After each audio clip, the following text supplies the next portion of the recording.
I love working with people who've actually tried stopping and have had success stopping. And every once in a while, there's a real drive to change, and really, really quickly, the defenses come back up.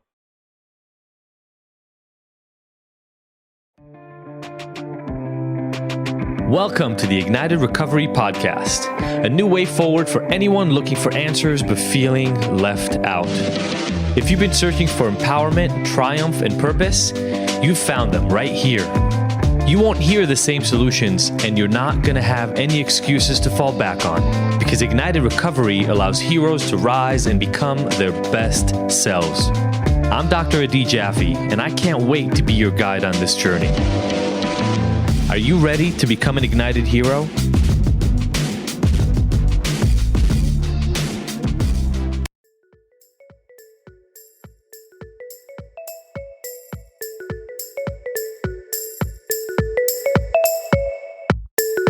Let me ask you a question. Are you close to anybody who struggles with addiction? You know, for years, I've been receiving messages from family members of those who struggle with addiction of all kinds. Alcohol, drugs, food, sex, whatever. And while the questions have generally been the same, I've never had a solid, systematic way to help those families. So what we were always left with was an email here, an email there, maybe a phone call. But that is all about to change. Because Ignited is launching its first ever program specifically for family members of those who are struggling. We're bringing together some incredible expertise, not just my own decades of addiction and mental health knowledge, but also that of Jeff Jones, an incredible interventionist and family expert, and Tina Conkin, a powerhouse relationship coach who's been helping families stay together and make it through crises for almost 30 years. Now, on May 26th, we're going to begin the first and only time that this program is going to take place live, and the only time it's going to be available for a huge discount. Yes, you literally get the three of us and some amazing guest experts live for a whole month to help you and your loved one. We're going to be answering questions like, how do you talk with less fighting? Can you actually help somebody want to get help? What's the difference between tough love and enabling, and which one should you use right now? What is the right kind of help for your specific person? What kind of interventions are most appropriate for you?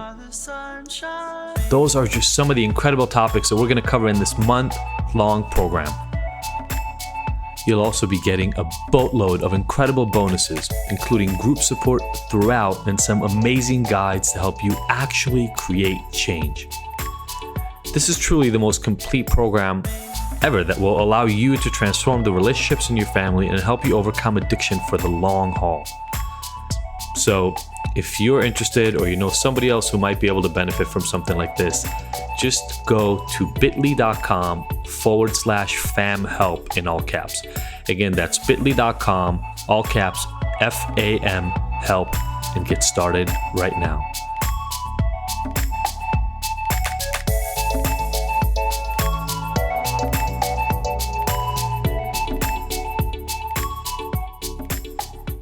Hello, everybody, and welcome to this episode of the Ignited Recovery Secrets Podcast. I'm Adi Jaffe, and I was talking to this guy this morning who had reached out because he was struggling.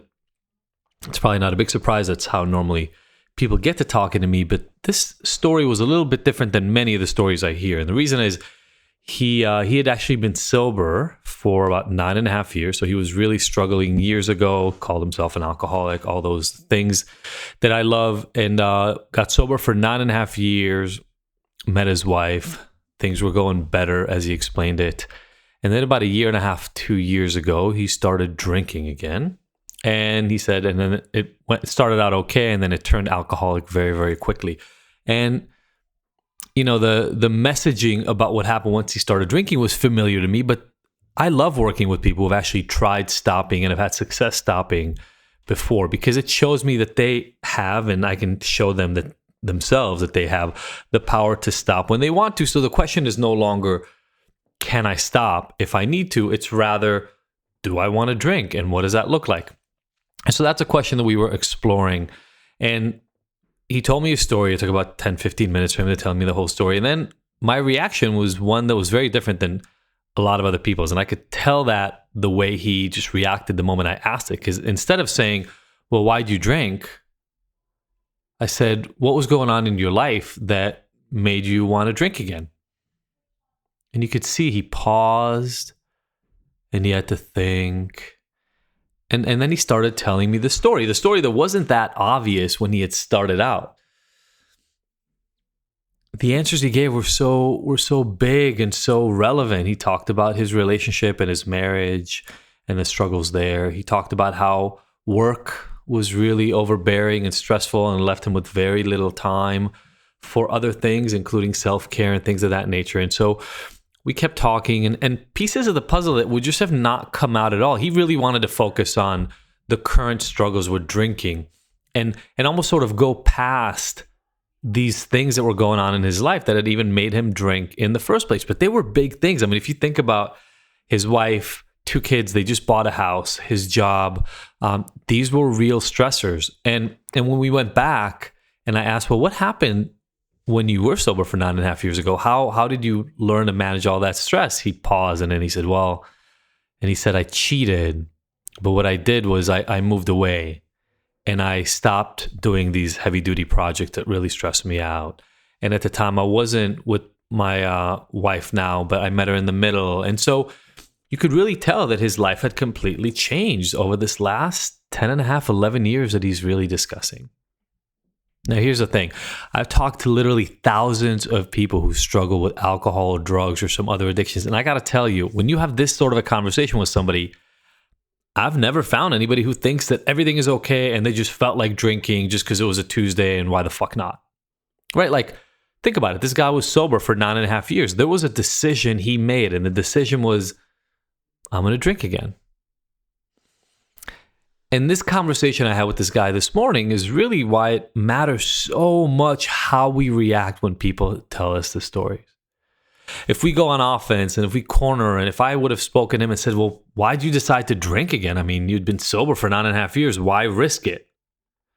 Instead of understanding that there's a reason, and if I come at it with empathy and say, well, what was going on in your life that made you want to drink again?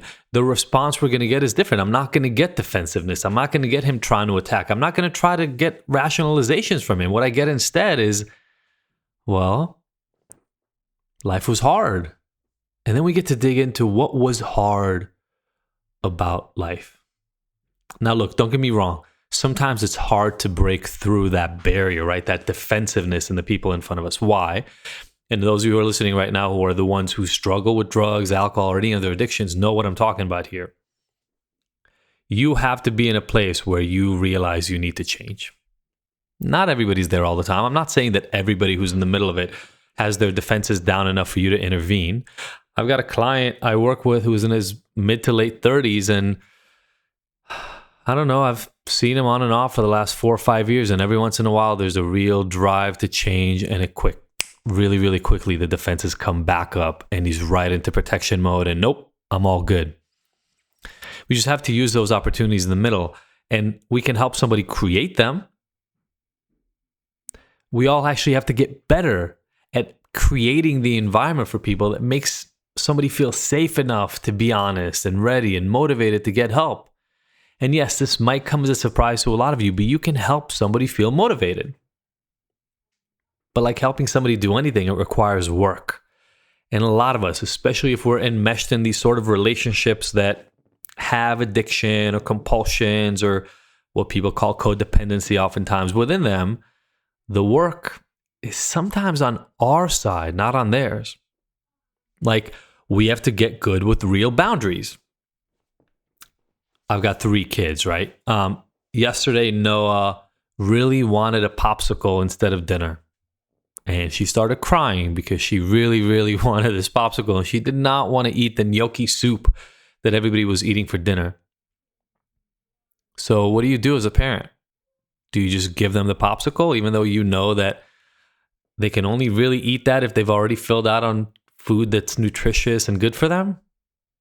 I think most people know that the answer is no when you talk about a little baby.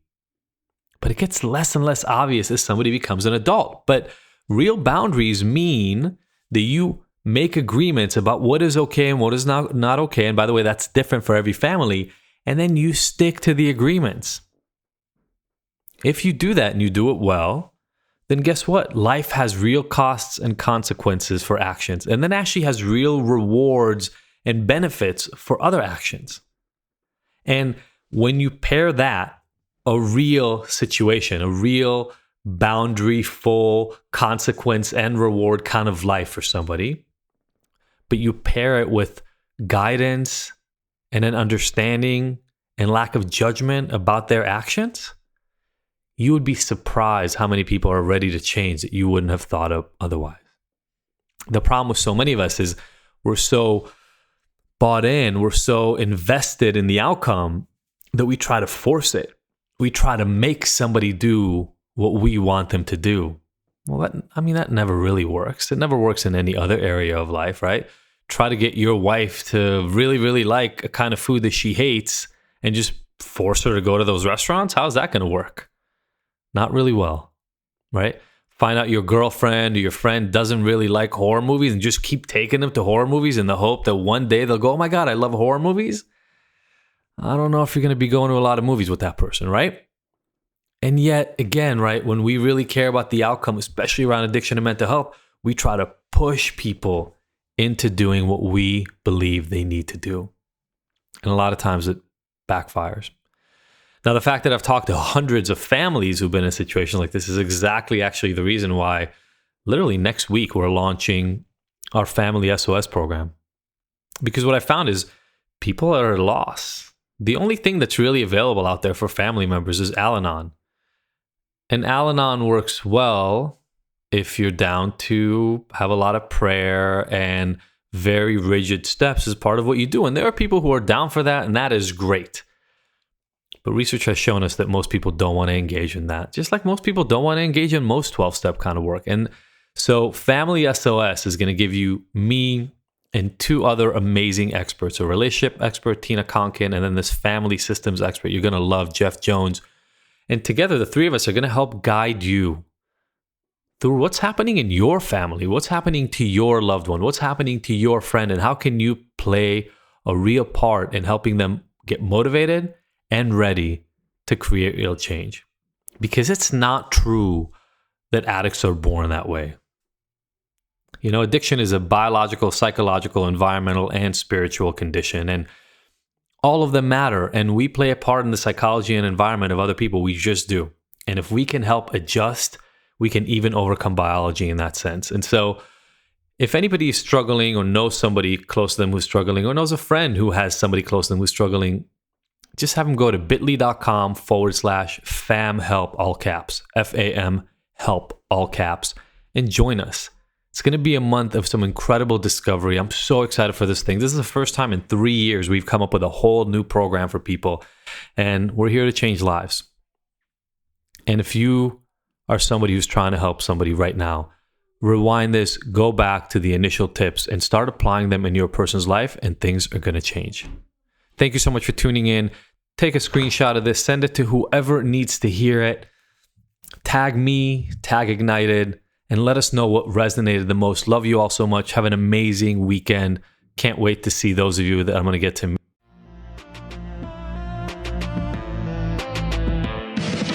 Thank you for tuning in to the Ignited Heroes Recovery Podcast. I really hope you found the information here useful and that we'll see you back here next week. And look, I want to make sure that this podcast is the most useful it can be for you, so please let me know by emailing info@ignited.com if there are any specific topics or questions you'd like to have addressed. As usual, if you like this episode, I would love for you to leave us a 5-star review and rating. Thanks, and see you next week.